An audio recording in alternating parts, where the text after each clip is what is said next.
Na današnjem sestanku vlade je predsednik vlade Benjamin Netanjahu zavrnil 15-točkovni načrt za obnovo, ki ga je predlagal Mednarodni odbor za mir. Povedal pa je tudi, da se IDF ne bo umaknila, dokler se Hamas ne razoroži.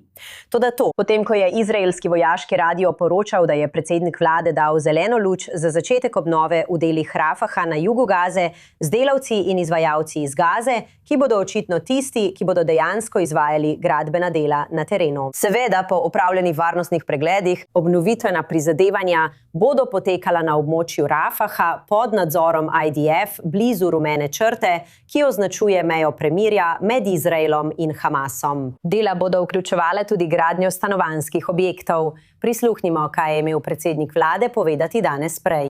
Z vojsko branimo Izrael in odpravljamo grožnje. To je pomembno. Najprej želim pojasniti glavno stvar. Dokler sem jaz predsednik vlade, palestinske države ne bo, ne v Gazi, ne v Judeji in Samariji. Nočem videti ne Fatahstana, ne Hamastana. Kar zadeva konkretne stvari, ki so bile nedavno v novicah, želim biti natančen. Izrael zavrača 15-točkovni dokument. Slišal sem ljudi reči, da tega niste povedali. Povedali smo, in tukaj to ponavljam še enkrat. Izrael zavrača 15-točkovni dokument. IDF se ne bo umaknil, razen če se Hamas ne razoroži. In ko rečem razorožitev Hamasa, to vključuje težko orožje, manj težko orožje in lahko orožje. Vse orožje. In govorimo o dejanski razorožitvi, ne o navidezni razorožitvi. In zdaj se o tej zadevi pogovarjamo z Američani. Imajo ideje, od katerih so nam nekatere sprejemljive, nekatere pa nesprejemljive. In vemo, kako se zoperstaviti takim stvarem. To smo dokazali v preteklosti. In to dokazujemo tudi danes. Zdaj se nam v studiu i24 News pridružuje višji dopisnik Owen Alterman. Kako si razlagate navidezna neskladja, ko je načrt zavrnil, zdaj pa dovoljuje obnovo in pravi, v redu, ni jim treba razorožiti, ampak ko pride do sveta za mir, pa morajo. Kako torej? Razumete, kar se zdi kot nekakšna zmeda. Emili, obstaja določeno vprašanje, ki je vprašanje politike, doktrine nacionalne varnosti z izraelskega vidika.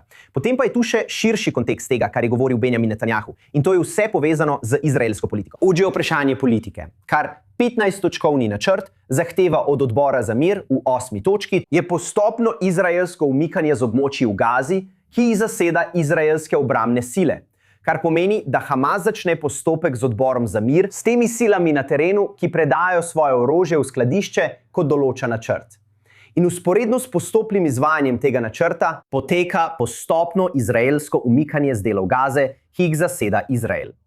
Torej je delna razorožitev Hamasa in delno izraelsko umikanje večja razorožitev Hamasa, globlje izraelsko umikanje, obe fazi pa potekata usklajeno.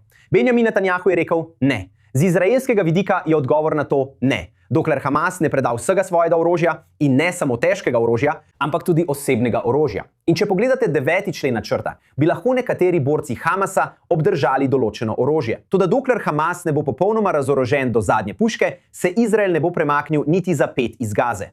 To je izraelsko stališče. To je ozko nesoglasje glede politike med odborom za mir in izraelsko vlado. Kaj je v ozadju te doktrine? Strategija Izraela, ki se izogiba tveganju v Gazi in drugih območjih ob izraelskih mejah, je lekcija, ki so jo izraelski načrtovalci nacionalne varnosti sprejeli po 7. oktobru. Da je treba imeti varovalni pas proti oboroženim skupinam na ali blizu izraelskih meja. To je tisto, kar jih vodi. Opazovalec se s tem lahko strinja ali ne. To je stališče izraelske vlade. In to je razlika med izraelsko Kaj pa obnova, in doktrina odbora za mir. Torej, poglejte, obstaja skupni interes za neko vrsto obnove v Gazi. Morda ni vzdržno, da je toliko ljudi brez stanovanj. Zato je lahko spodbuda, da se na tem področju napreduje. Medtem ko izraelska vojska ostaja kot varovalni pas za tiste skupnosti tik ob meji z Gazo. Ampak, Emili, in to je tudi pomembno, že pogledate ne samo del komentarjev Benjamina Netanjahuja o Gazi, ampak pogledate celotno izjavo. 3 minute in 52 sekund, ki jo je razširil urad predsednika vlade, Netanjahu ni govoril samo o Gazi in sporočilo je bilo veliko širše. Kar je Netanjahu govoril in šlo je za politični govor, političen niz komentarjev. Vi, opozicija, napadate to, kar smo mi, kar sem jaz naredil med to vojno. Pravite, da nisem dosegel dovolj uspehov na bojišču. Pravite, da se Izrael umika, da je zadržan do Irana. Ne deluje dovolj odločno v Libanonu. In tukaj, da se Izrael pripravlja na umik s položajev v Gazi, gre skozi vsako od teh front in govori o tem. Izrael tega ne počne in nekoliko udari po opoziciji ter reče, to je tisto, kar govorite v oglaševalskih kampanjah. To je tisto, kar mi počnemo. Emily, kaj je pri tem zanimivo z političnega vidika, saj smo manj kot 3 mesece oddaljeni od dneva volitev? Benjamin Netanjahu želi odgovoriti na varnostno vprašanje in je pripravljen narediti varnost del kampanje. Ne beži pred tem, ampak nekdo, ki ima vzdevek gospod varnost v izraelski politiki, tudi ob nezadovoljstvu v delih izraelske javnosti, ob nezadovoljstvu z dosežki zadnjih nekaj let, se želi vrniti na tradicionalno desničarsko stališče. S tem, da pravi, tudi če vam ni všeč vse, kar sem naredil, mi zaupajte. Tisti levičarji na drugi strani bodo veliko slabši.